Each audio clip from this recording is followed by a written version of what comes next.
Muy buenas tardes a todos, bienvenidos a un nuevo encuentro del ciclo de pensadores humanistas. En el día de hoy tenemos un invitado muy especial que nos va a abordar y contar sobre el pensamiento y las reflexiones de Manuel Levinas. Sea muy bienvenido el doctor eh, Fischer Schlagen. Él es rabino argentino-israelí, doctor en filosofía.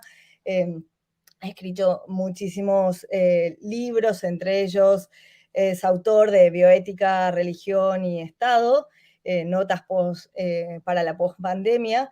Él es actualmente director de Cultura en la AMIA y profesor en distintas universidades como la UBA y la UCA. Seas muy bienvenido, doctor.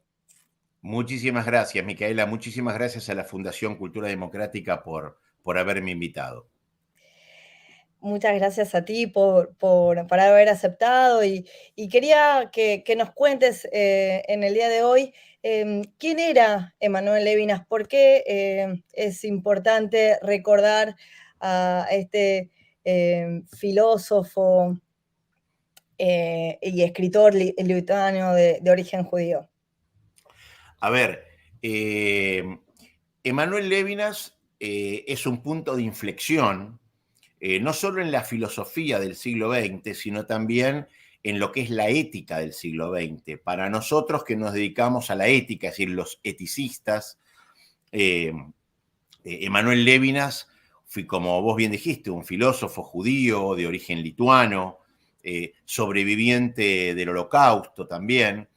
Eh, Él basó su filosofía, si bien en Husserl y en en todo lo que llama la fenomenología y el existencialismo, él hace un punto de inflexión, hace un quiebre en donde propone justamente a partir de lo vivido en la Shoah, conocido vulgarmente como el Holocausto, hacer de la filosofía, en lugar de estar centrada en la ontología, es decir, el estudio del ser, que la filosofía primera sea la ética.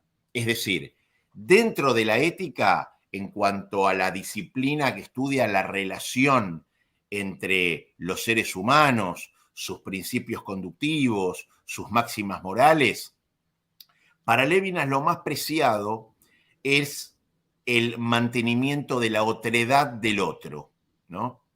La otredad del otro, es decir, aquello que hace al otro un otro mismo, como algo primero a toda representación de la conciencia. Y eso se manifiesta, según palabras de Levinas, en el encuentro vis a vis, en el encuentro cara a cara. Es decir, para Levinas, el rostro del otro resiste mi poder para asimilarlo a mi conocimiento, que es la tendencia que él ve durante los últimos siglos, digamos, del último milenio. Es decir, una asimilación, una violencia de la persona para asimilar a él mismo todo lo disímil. Es decir, la persona con la tendencia para poseer, violentando e incluso silenciando al otro para acallar su otredad. Un ejemplo muy clásico es el bíblico, en donde Caín, por celos, mata a su hermano, mata a Abel. Entonces Levinas lo que dice es, hay que partir desde aquí para construir una filosofía y no desde la ontología, porque el estudio del ser lo que hace es ensimismar el propio yo. Es decir, para Levinas su filosofía dice que el rostro del otro como la parte más desnuda de todos nosotros, ¿no es cierto? Y que no podemos ocultar en nuestra gestualidad, se empeña justamente, él dice, en mostrarme el no asesinarás, como uno de los mandamientos, ¿no? El no asesinarás. Ujú.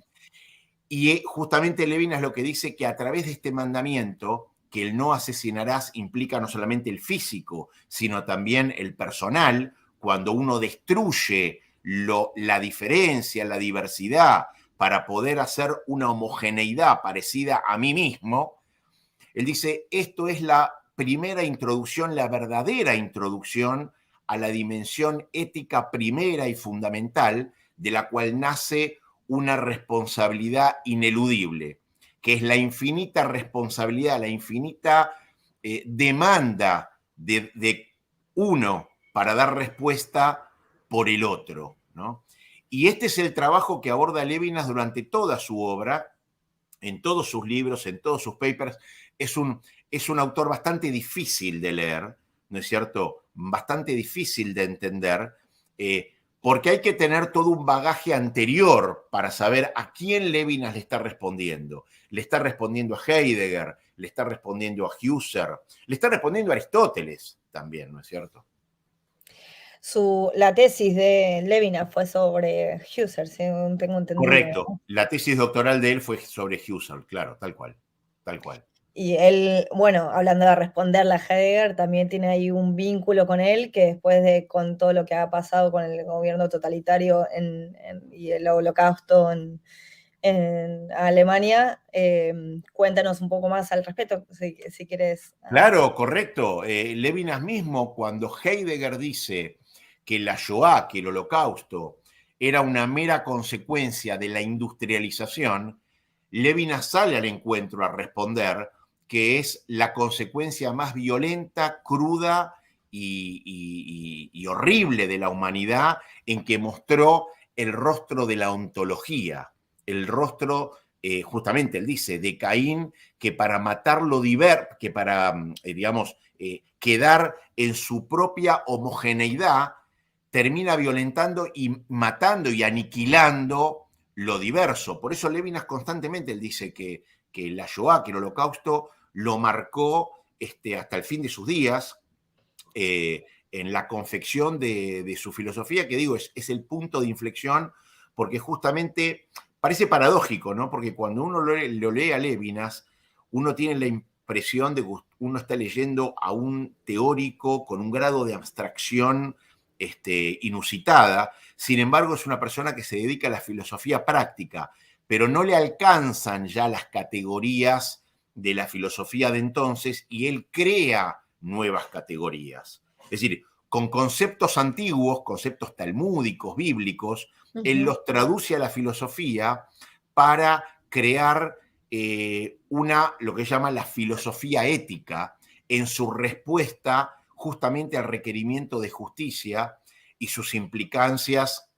por sobre todo en el siglo XX. De hecho, él en su momento dice algo que yo apliqué justamente frente al famoso caso del memorándum con Irán.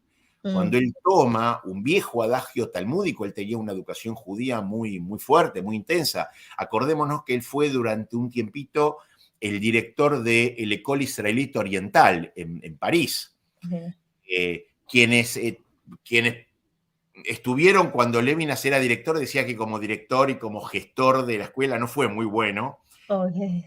Pero claro, era un placer hablar con él. Intercambiar con él, sí, claro. Claro, pero justamente él toma una enseñanza bíblica y luego talmúdica, en donde él dice justamente que el primer sentido de justicia es la vergüenza, porque la vergüenza es, según lo que dice él también, es el único sentido autorreferencial del cual uno no se puede escindir. Uno puede mostrar que no lo tiene, pero uno para consigo mismo no lo puede escindir, y que obliga a no repetir la misma acción. Es decir, es el sentido primero de justicia. Sin vergüenza, no hay justicia para con uno mismo, reparando la acción y no volver a sentirla, y mucho menos entonces para con terceros. Y él dice en un momento que la humanidad está llegando a un punto de no retorno, que es cuando la vergüenza se pasa ese umbral de la vergüenza. Y esto en Argentina muchas veces lo vemos de forma muy patente, muy cruel, ¿no es cierto? Ahora, usted habla de vergüenza, a mí lo vinculo inmediatamente con la conciencia, la formación de la conciencia de cada persona, que si no está la conciencia formada, digamos, uno no sabe diferenciar bien lo que está bien y lo que está mal, y entonces no tiene vergüenza cuando comete actos injustos, ¿no? Digamos, Tal cual. pero también esa parte en la cual la vergüenza, si no ya repetidamente uno cae en la corrupción, sobre todo estoy hablando por ahí de personas en un espacio de liderazgo, de poder, en ejercicio de poder, se van corrompiendo y van perdiendo la vergüenza. Quizás a eso más es lo que se Correcto, refiere a Levinas. claro. Y termina siendo un acto moralizador la pérdida de vergüenza. Claro, hasta que uno ya no la siente. Entonces, ese es el punto de no retorno. Y es muy difícil, dice Levinas, volver porque la vergüenza es un producto cultural y demanda mucho tiempo, es un producto educativo, es un producto... él diferencia todo el tiempo la educación cognitiva de la educación conativa. Y justamente él habla de que uno de los defectos de la educación secular, moderna, no porque sea secular, sino porque sea moderna, es, así como decía Maquiavelo también, y él, Maquiavelo mismo ya lo dice, es educar cognitivamente, es decir, saber, como si fuéramos unos grandes cerebros, ¿no? Depositarios de información, cuando Levinas aclara que esto es lo que está llevando a la escisión entre lo que uno aprende y lo que uno hace. Porque la formación tiene que ser conativa, es decir, aprender y formarse para conducirse, para crearse hábitos, ¿no es cierto? Además del conocimiento. Por eso él habla de que en realidad el vigente modelo socrático no funcionó ni va a funcionar, porque el modelo griego socrático, basado en Sócrates, que él tanto critica, es el que dice que el hombre hace el mal porque no conoce el bien.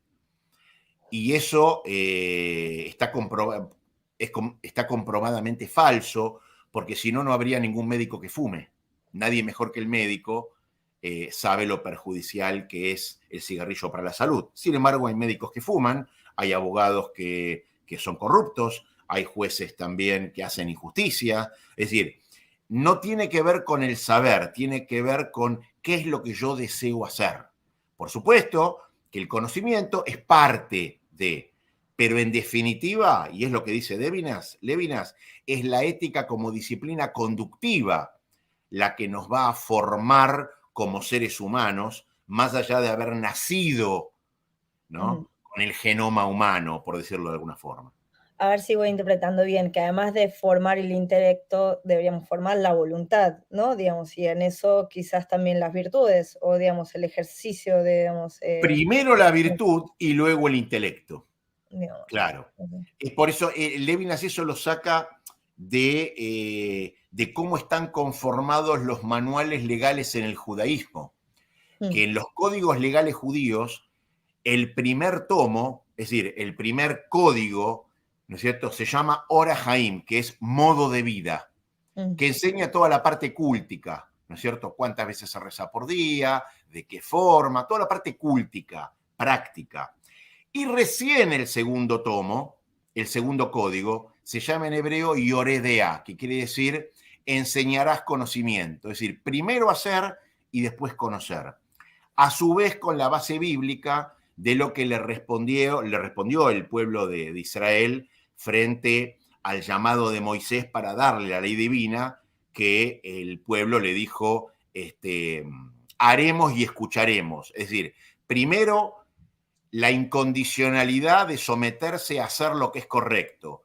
Luego, bueno, vamos a aprender el porqué, los detalles, las reglamentaciones, pero primero, como decís vos, la voluntad de hacer lo correcto, claro. Qué importante eso para, digamos, formar ciudadanos a la hora de uno, o el ser ciudadanos Fundamental, en una sociedad. fundamental. Digamos, Es que esa fue la pregunta de Kant que la retoma Levinas. ¿Cómo hacer que el ciudadano cumpla con sus deberes? ¿Cómo hacer? ¿Cómo hacer para formar ciudadanos o una ciudadanía virtuosa? ¿No es cierto?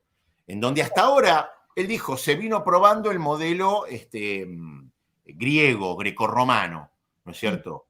Que luego va a llevar a su excelsitud Hegel. Primero la idea y el hecho como consecuencia de la idea. Ahora, luego tenemos el carbónico, digamos, ¿no? Marx, discípulo de Hegel, que dice, no, el hecho y la condición pragmática es lo que forma la idea, el materialismo histórico, el materialismo dialéctico. Bien. Levinas dice hay que salir, esto es una ruptura, porque no es ni uno ni lo otro.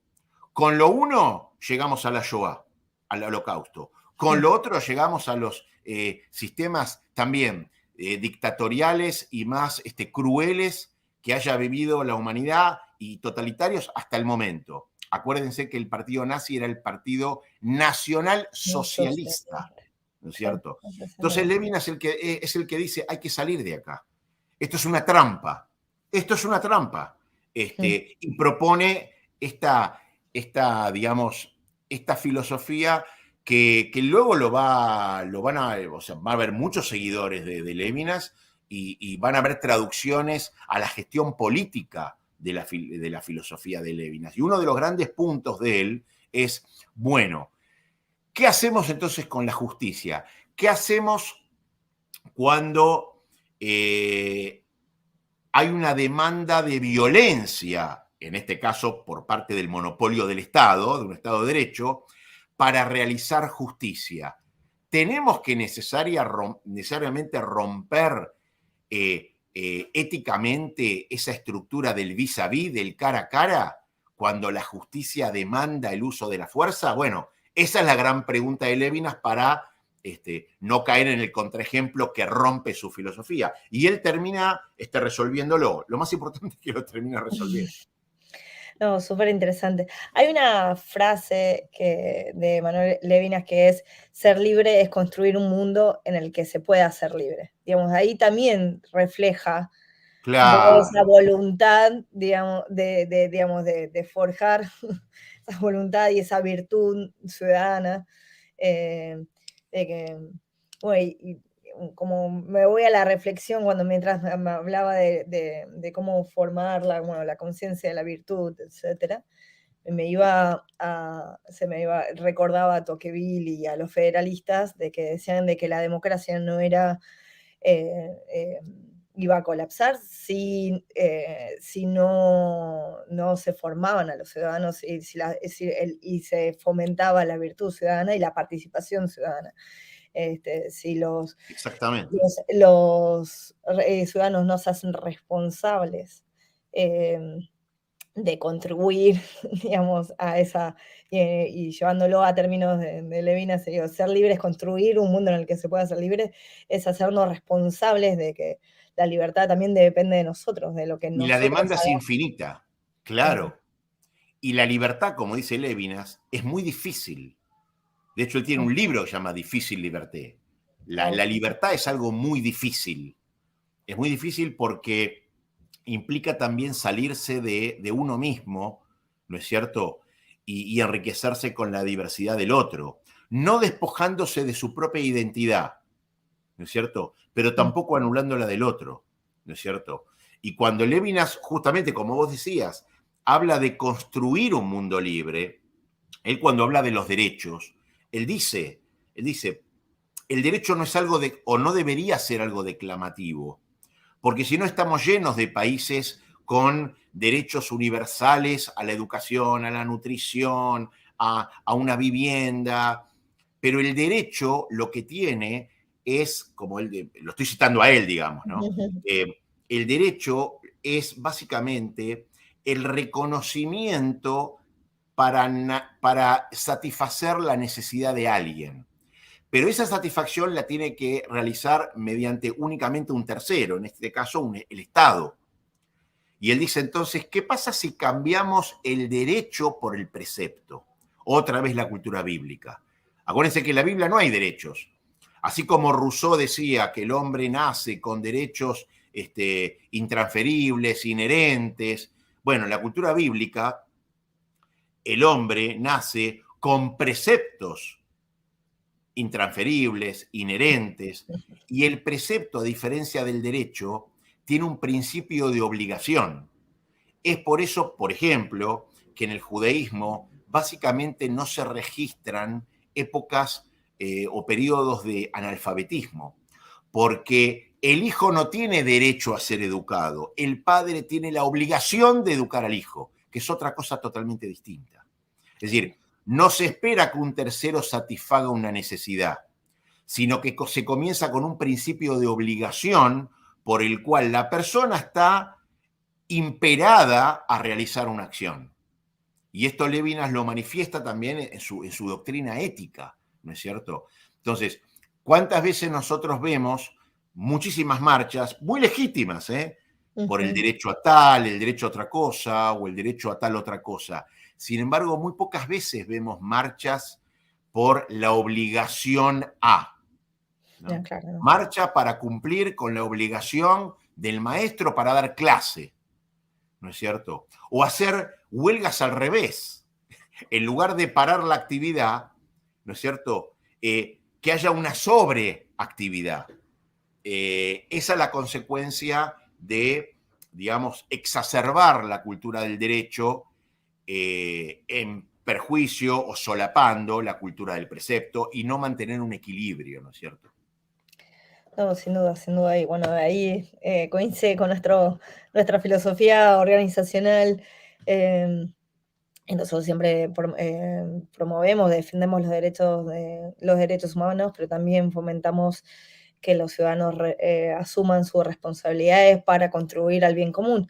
Entonces esto hace a este tipo de pensamiento humanista en definitiva.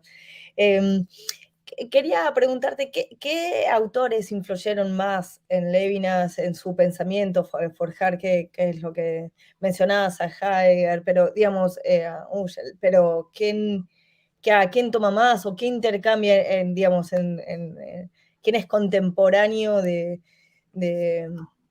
Levinas que haya influido? Sé que también ha contribuido en la revista Spirit de Munier al principio, apenas fundada.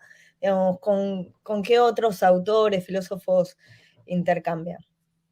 A ver, en mi opinión, Lévinas, quien más influyó en Lévinas, en el pensamiento de Lévinas, fue Husserl, claramente, y él lo dice, ¿no? Ujú. Baruch Spinoza también ha influido, él ha escrito también sobre Spinoza. Maimónides, ¿no? Uno de los más importantes filósofos judíos medievales, también Ujú. ha influido en Levinas. Y por supuesto, una persona que se presupone que existió, y ahí entramos ya en el terreno, no digo de la mística, pero sí un poco de todo el halo que se ha construido alrededor de Levinas, que fue Shoshani. Shoshani fue el que, según Levinas, le enseñó las escrituras y el Talmud, ¿no es cierto? Shoshani supuestamente estuvo en la Argentina también, ¿no es cierto? Eh, Creo que esos son los tres grandes pilares de Levinas, ¿no es cierto? Él era un gran lector de la filosofía griega, por sobre todo, pero para criticarla, ¿no es cierto? Ujú.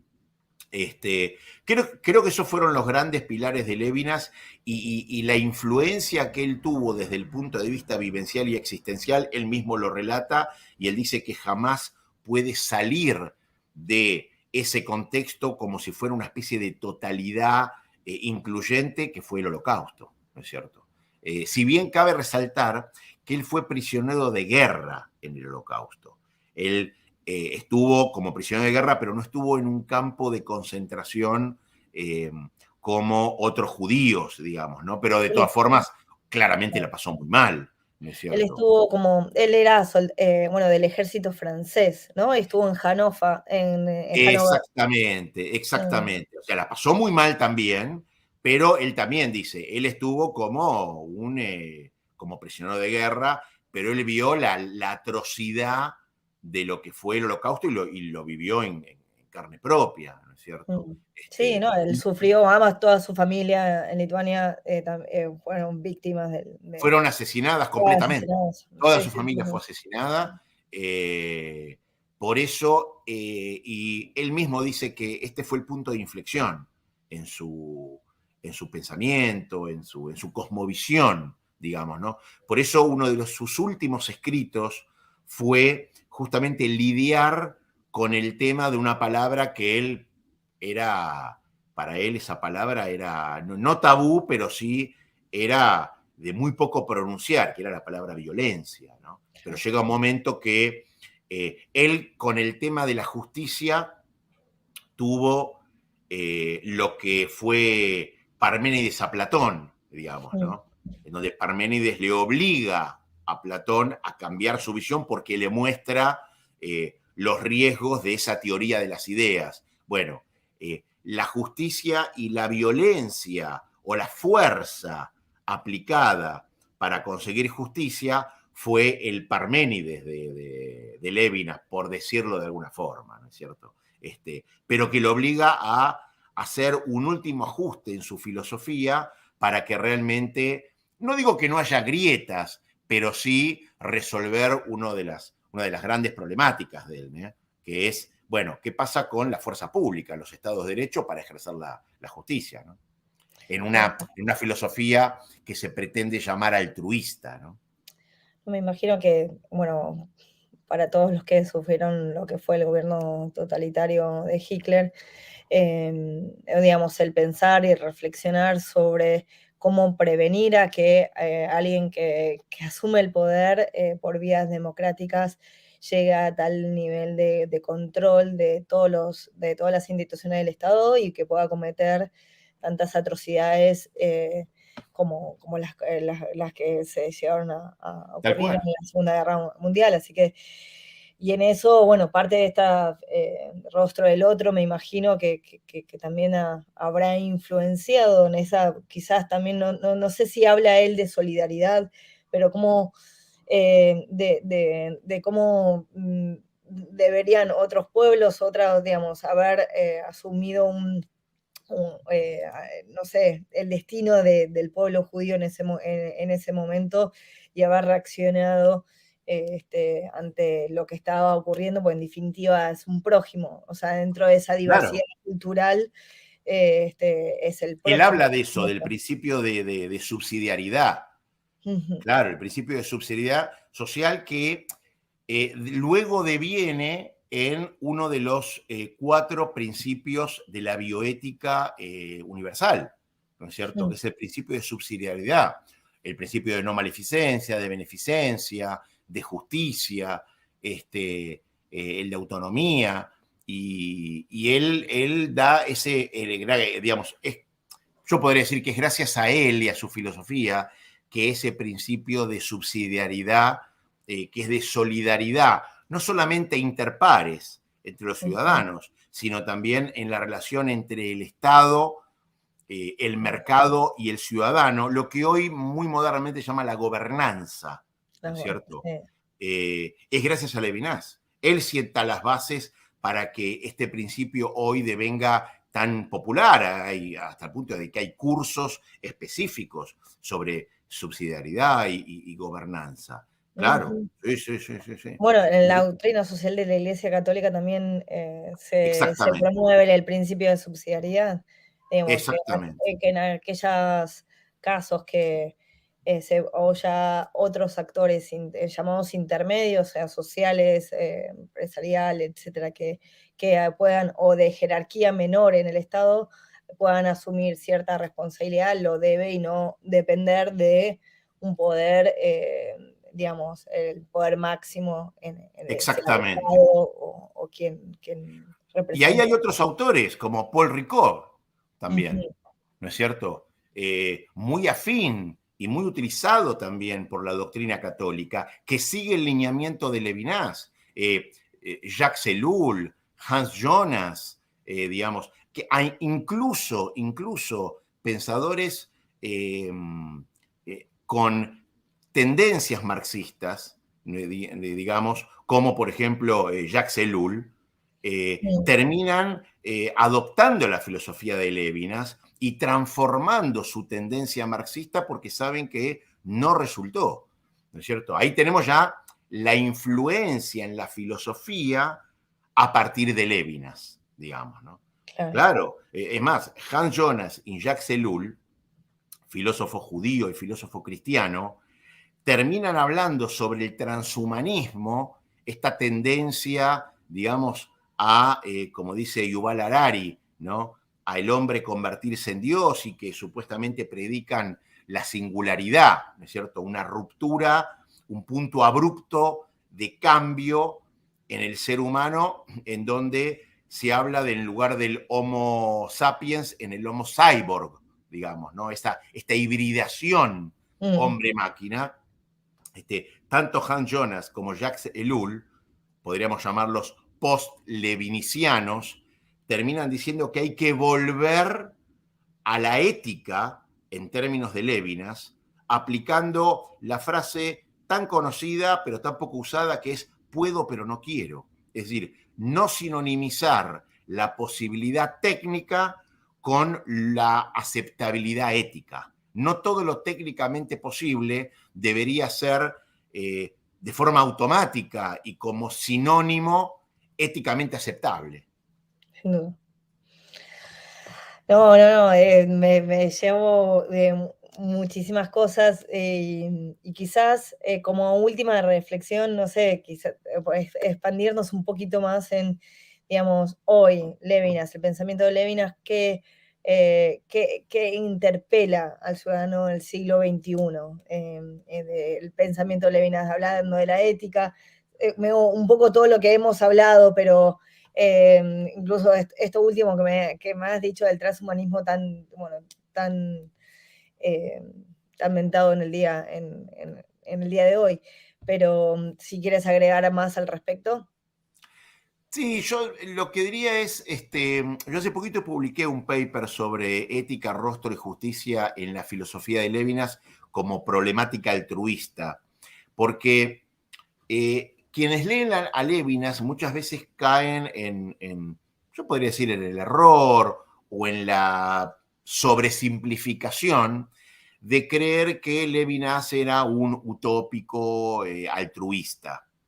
Y cuando él aborda, como habíamos dicho antes, el tema de la justicia pública, que es donde involucra a un tercero que muchas veces rompe con esa desigualdad entre el primero y el segundo, por ejemplo, un juez, ¿no es cierto?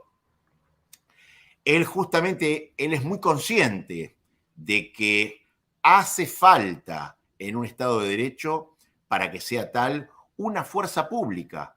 ¿Pero por qué? Porque él dice, así como el concepto de justicia es equiparar el estatus entre las dos partes, también la justicia tiene que ocuparse de garantizar que un inocente no sea víctima. Y para eso está el tercero. Es decir, la justicia no solamente es reparadora, sino también es preventiva. Y para ello, él dice, hace falta un mínimo de fuerza. Es más, él en su momento no solamente lo cita a San Agustín, ¿no es cierto?, en la Ciudad de Dios, lo cita también a Cicerón en sus escritos Lelio o de la amistad, lo cita también a Mahatma Gandhi, nadie más pacifista que Mahatma Gandhi. Y él dice que todos ellos eran personas que bregaban por la paz, pero ojo, no eran tontos, y sabían reconocer la necesidad de la fuerza, no para dirimir cuestiones entre partes, sino también para cumplir con la responsabilidad de que el inocente sea prevenido de ser una víctima. Y él cita una carta de Gandhi, que Gandhi la escribe de puño y letra, ¿no es cierto? Aproximadamente en 1926, creo que era en abril de 1926, que Gandhi dice, supónganse un hombre que corre enloquecido con una espada en la mano y mata a cualquiera que se le interponga en su camino. Mismo Gandhi dice, cualquiera que despache a este lunático se ganará la gratitud de la comunidad y será considerado como un hombre benevolente. Es decir, la fuerza no es neutra. La cuestión es cómo el Estado de Derecho usa ese monopolio de la violencia, ese monopolio de la fuerza pública, para únicamente generar justicia que tiene, digámosle, que tiene como como última responsabilidad evitar que el inocente sea víctima. Por eso, y este es el concepto que dice el propio Lévinas, dice, el mundo, dice, hay un orden, el orden, dice, de un mundo con un Dios, ¿cómo podríamos decirlo para que no caiga, para que se entienda mejor, ¿no es cierto? Él dice, el perdón infinito invita también al mal infinito. El amor infinito invita también al mal infinito. Por eso él termina diciendo que un Dios severo y un hombre libre preparan un orden humano mejor que una bondad infinita para un hombre malvado. Eso quiere decir la cosmovisión tan pragmática que tenía Lévinas, ¿no es cierto? En donde para nada es una persona utópica, para nada es una persona extremadamente altruista, es una persona que vive en el mundo real, pero que trata de hacer que ese mundo real pueda ser un mundo ético. Es decir, que pueda ser un mundo ético bajo las condiciones reales y las miserias del propio hombre, tomándolas en cuenta, no considerando al hombre como un santo, sino como un hombre, ¿no es cierto? Qué bueno que aclaras eso porque hay a veces que puede haber malas interpretaciones de algunos autores, o un autor también puede ir cambiando, madurando ciertas ideas. Y yo leyendo,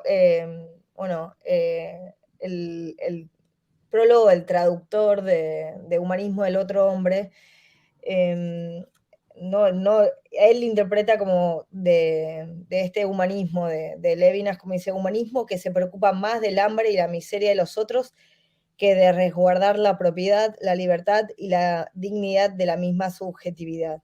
Claro. Y ahí eso puede llegar a, digamos, a dar distintas interpretaciones de que digamos, hoy en día en Argentina estamos viendo por ahí usurpaciones de propiedad privada bajo la justificación de los pobres, etcétera. Digamos, puede llegar a a guiar a políticas públicas o a medidas o acciones de la ciudadanía que puedan tergiversar esto de que, digamos, de que el hambre y la miseria va por encima de la propiedad. Digamos, eso es una interpretación correcta o incorrecta de Levinas. No, justamente eso es incorrecto. Eso es incorrecto, claro, es una lectura incorrecta de lo que dice Lévinas, al menos parcial, al menos parcial. Justamente Lévinas dice en uno de sus libros que se llama Ética e Infinito, él dice que la justicia solo tiene sentido si conserva el espíritu de desinterés que anima la idea de responsabilidad por el otro hombre.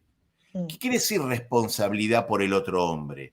Responsabilidad por el dueño de la propiedad privada, sí, de la cual no se puede usurpar, y también responsabilidad por quien necesita una propiedad. Y ahí es donde alguien está fallando. Está fallando la cultura del trabajo, está fallando el Estado, está fallando toda una cadena causal que hace que esa persona se viera obligado a violentar al otro, ¿no es cierto? Entonces, si realmente animamos el espíritu de justicia, entonces el espíritu de justicia no se cumple haciendo justicia con uno a costas de la injusticia para con el otro, digamos, ¿no? Se cumple justamente con un tercero que equipare y haga justicia para ambos, porque si no se rompe el Estado de Derecho, se rompe el contrato social que tanto brega Lévinas por mantenerlo. El problema es cuando, y ahí sí Lévinas muchas veces cita sin nombrarlo a Hobbes, cuando uno de ellos falla, entonces el hombre termina siendo homo homini lupus, el hombre lobo para el hombre, ¿no? Termina siendo una selva en donde se empiezan a romper y a vulnerar los derechos básicos de todos. ¿Pero por qué? porque hay uno, que es el Estado, que no está cumpliendo con su función y está delegando la satisfacción de las necesidades básicas de las personas en lo que se llama el derecho de conquista, ¿no es cierto? Derecho de violencia que el ciudadano deja y delega en el Estado para entrar en el contrato social. Claro, totalmente. No, para mí es fundamental, además, sobre todo porque hay muchas personas, políticos, etcétera, que pueden llegar a manipular, dicen, bueno, Levinas decía tal cosa, etcétera, y manipular viste, acotando, digamos, quizás simplemente quitando una cita fuera de contexto y sin entender la filosofía Seguro, completa seguro, digamos, seguro. A ver, eh, han manipulado a tantos. sí, es No que sería la constantemente. excepción Levinas. Hubo un presidente que dijo que él había leído todas las obras de Sócrates, cuando sabemos que Sócrates nunca escribió nada. Un presidente de los años 90 que dijo en una nota que había leído todo lo de las obras. Hay de todo, hay de todo. Pero acá lo importante es que el concepto fundamental de Levinas es, Ujú. es la ética de la responsabilidad. Y si nosotros ponemos esa ética de la responsabilidad en el centro, es imposible que Levinas permita la vulneración de un derecho del rostro, y mucho menos de forma violenta, de Para uno para satisfacer lo otro. Claro, Exacto. claro. Y justamente él dice, la demanda de responsabilidad es infinita, es una demanda infinita. Claro. Es decir, aun cuando no se pueda, él dice, encontrar al otro, o sea, llegar a cumplir con esa infinitud que me demanda el otro, no tengo que renunciar a mi cometido, ¿no es cierto? Y tengo que evitar justamente acciones últimas que exacerban el deseo de anulación del otro. Una expropiación, como lo que estamos planteando ahora, una Sí. ocupación violenta, es justamente una manifestación de la exacerbación del deseo para anular el otro, ¿no es cierto? En eso Levinas obviamente estaría, pero absolutamente en desacuerdo. Él lo vivió en carne propia con digamos, una de las tantas usurpaciones que hacía el nacionalsocialismo de las propiedades de los judíos, claro.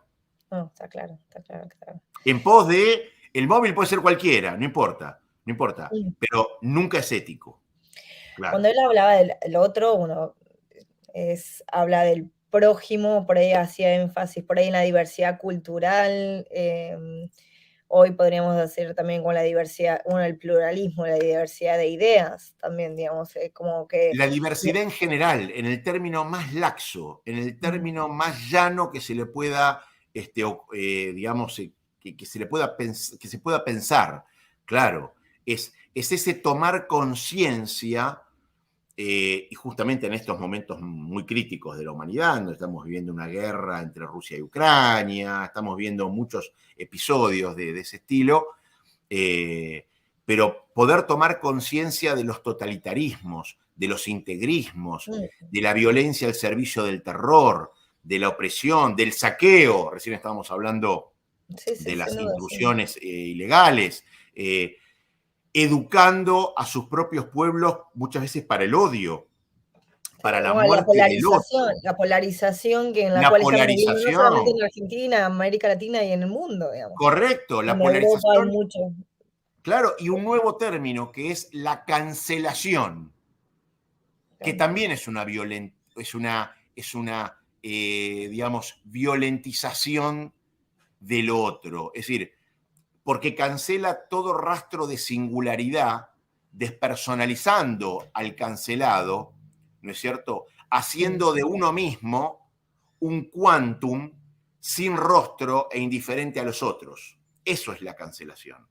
Por eso ahí está la pregunta. Y entonces, la libertad de prensa, bueno, ahí es donde Levinas dice, señores, la libertad de prensa es libertad. Y la libertad es difícil. Uno no siempre escucha lo que le gusta, no siempre ve lo que le gusta. Ese es el costo de la libertad. Pero la libertad tiene, si empezamos a restringir el derecho de la libertad, bueno, ¿quién es el criterio? ¿Cuál es el criterio? ¿Quién es el que establece ese criterio? Es decir, hoy cualquiera podría estar de acuerdo en, bueno, vamos a restringir el derecho de libertad a los libros que hablan sobre nazismo. Cualquiera podría estar de acuerdo. Pero, y después con el mismo criterio, ¿por qué no El podríamos, comunismo, contra el claro, no comunismo. podríamos extenderlo un poquito a libros que hablan sobre otros temas que a su vez se relacionan o lo citan? Bueno, ¿cuál es el límite? La Bueno, libertad es libertad, punto. La libertad es libertad. La tarea, y que es la difícil tarea, es de educar a los pueblos y a la ciudadanía para que en esa libertad, no elijan por determinadas alternativas que llevan bajo la paradoja de Popper, ¿no es cierto? La paradoja de la libertad de Popper, que no elijan por alternativas de personas o partidos que se aprovechan de la democracia para llegar al poder y después cierran la puerta, ¿no es cierto? Por eso era la famosa paradoja de la tolerancia de Popper, ¿no? Que hay sociedades que son tan abiertas y tan tolerantes que los intolerantes se aprovechan de esa sociedad para llegar al poder y aplicar su intolerancia cerrando la puerta a los demás, ¿no es cierto? Llevamos a los totalitarismos o los gobiernos autoritarios, a las democracias híbridas, como todos los nombres que le da la ciencia política en el día de hoy. Democracias formales, claro, Eh, tal cual. sí, digamos, de decir, bueno, gente, gobernantes que llegan al poder, o sea, gobiernos competitivos, se le dice, porque compiten por el poder, pero después se apropian de las Claro. instituciones. Eh, Estos son los grandes desafíos actuales, ¿no? Ujú. Que terminan siendo democracias no representativas y terminan, digamos, dilapidando, socavando el espíritu de la democracia, fundada en Grecia, que no era el gobierno del pueblo, era el gobierno para el pueblo, ¿no es cierto? Esa era la diferencia que Platón establecía entre la democracia y la tiranía de masas. El gobierno del pueblo se puede transformar rápidamente en una tiranía de masas. El gobierno para el pueblo nunca, pero ahí está la dificultad. Para eso hay que tener un pueblo virtuoso, educado en el sentido que habíamos hablado antes, no solo cognitivamente, sino conductivamente, educare, aprenderse a conducirse. Hasta la propia raíz de la palabra nos dice cuál es el verdadero o el más pristino significado de educar. Es aprender a conducirse, ¿no es cierto? Enseñar a pensar, a reflexionar, de que la gente tenga pensamiento crítico, pero a los gobernantes autoritarios no les conviene que la gente piense por sí misma. Y ahí está la gente que renuncia a lo que los caracteriza el ser persona, que es el pensar, Esa como, bueno, despersonalización, esa ese ya no despersonalización. ver, claro, ese ya no ver en el prójimo un otro, sino ver un número que suma a mi propia mismidad para lograr mi pleonéxico deseo, digamos, esos deseos exacerbados, y que en ningún momento son sancionados y que en ningún momento la sociedad se anima a expulsar a estos miembros que adicionalmente son coadyuvantes para, por lo general, que es en lo que devienen, en regímenes dictatoriales, carentes de todo respeto y de garantía por los derechos humanos, y que públicamente muchas veces, y lo hemos visto en estados hoy, de hecho, miembros de la ONU, que públicamente sentencian a muerte a otros ciudadanos del mundo. Acuérdense lo que le pasó hace poquito a Salman Rushdie, Sí, sí, ¿no? sí, sí. Financian grupos terroristas internacionales o declaran abierta y públicamente la destrucción de otros estados. Es decir, Hoy, todas estas acciones que son hasta incluso transgresoras de los propios principios bajo los cuales la ONU misma se constituyó, pero que hoy los cobija, ¿no es cierto? sí, sí, sí, sí. Hoy Naciones Unidas no es una organización democrática, las democracias miembros de las Naciones Unidas una minoría, 12%, digamos, las democracias consolidadas, después las, digamos, eh, se podría decir que, digamos, la crisis total de la democracia a nivel global es enorme, porque cuando empezás a sumar las cleptocracias, las democracias híbridas o los gobiernos competitivos, digamos, todas o las teocracias, los Claro, gobiernos dictatoriales, etcétera, digamos, algunos, bueno, en la región tenemos un gobierno con un sistema unipartidista como es Cuba claro. y ahí se da la mano el presidente con otros que son elegidos democráticamente y así es que no se diferencia, Y no eso diferencia. duele, y eso duele mucho porque Argentina, rememorando ahora el estreno de 1985, Argentina, si hay algo que tenía de rescatable a nivel internacional, es que siempre fue un foro de los derechos humanos, ¿no? El juicio a las juntas fue ejemplar y foro para todo el mundo. Fue mucho más importante en ese sentido, no por el impacto, pero sí por la forma, Sí. que el juicio de Nuremberg. De hecho, se le llamó el segundo Nuremberg. Y esto de repente se está borrando digamos, de un plumazo, se está tirando por la borda con determinadas acciones que yo siempre distingo, ¿no? Una cuestión lo que se le endilga a un país que hace, y otra cosa es lo que hacen sus gobernantes de turno. Pero que llega un momento que, y se empieza a sinonimizar, con la regularidad se empieza a Es que sinonimizar. cuando los sucesivos gobiernos repiten o, digamos, Y minimizan claro, una política exterior, parte de la política exterior es promover los derechos humanos a nivel internacional. Es parte de una política de claro, Estado declarada. Y sin embargo, exactamente, los sucesivos gobiernos o la han ignorado o no le han dado la importancia que tiene. Y eso exactamente. estamos a punto, estamos Exactamente. Y esto no tiene que ver con el respeto por las cuestiones internas de los estados.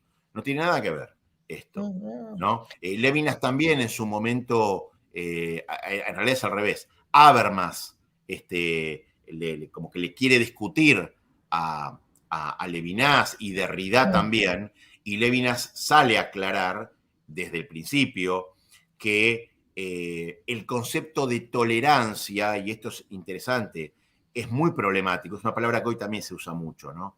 Porque es un concepto esencialmente paternalista, porque no importa cuán pluralista sea el concepto de tolerancia que se utilice, inevitablemente va a resultar en intolerancia debido a que tolerar siempre es visto como una forma de caridad, O para eso ¿no? tiene que ser coexistencia, Tiene que ser convivencia. exactamente coexistencia, respeto, solidaridad, subsidiariedad, no tolerancia. Exactamente, exactamente.